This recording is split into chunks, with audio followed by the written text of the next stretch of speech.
আরে দাঁড়াও দাঁড়াও, কি পাড়াচ্ছি দেখে তো যাও। হ্যালো এভরিওয়ান, আমি উর্মি। আজকে আমরা করব আম মাখা, তাই ভাই ঘরের উপরে উঠে আম পাড়াচ্ছে। আর এইদিকে একটা আম পড়েছে, তো ওটা আমি নিয়ে আসলাম।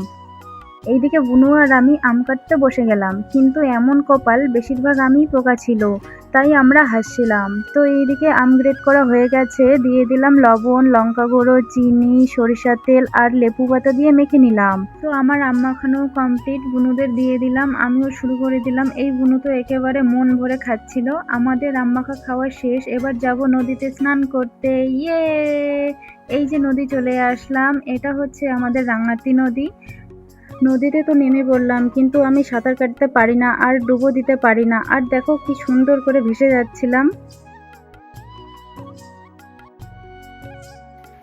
তো আমাদের স্নান করা শেষ, এখন আমরা বাড়ি যাচ্ছি। স্নান করলাম সবাই মিলে, এই যে আমাদের কুকুর। তারপর আবার বাড়ি এসে স্নান করে খেতে বসে গেলাম।